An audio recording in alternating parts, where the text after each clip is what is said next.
Hello guys, I'm back. For today's video, ituturo ko sa inyo kung paano magbabayad ng Dito Home Wi-Fi 5G postpaid gamit ang ibang GCash.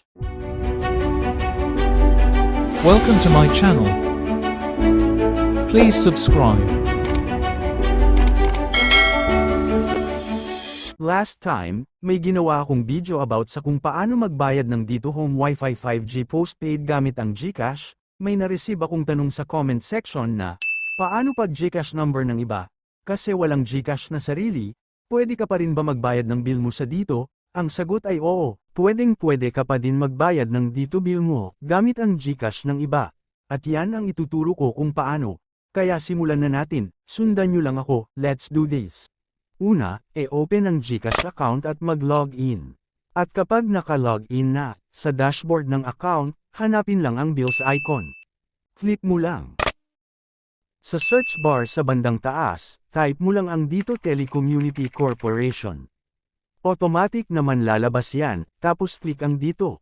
Then, lalabas itong details sheet, at i-fill up lang lahat ng kailangang information ng bills mo.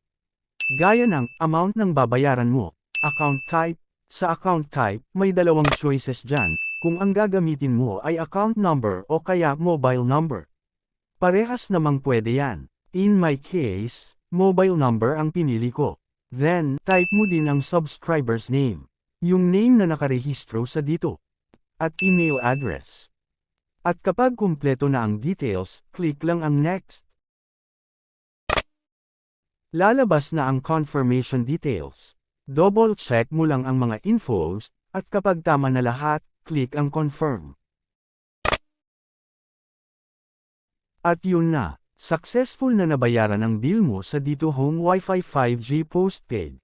Pwede mong screenshot para may copy or proof of payment ka, at wala rin yung service fee. Kailan naman mare-receive ang payment? Papasok ang payment kinabukasan, at makikita mo yan sa notification ng Dito app mo at mag-e-email din ng Dito sa email address mo. Double check mo na lang.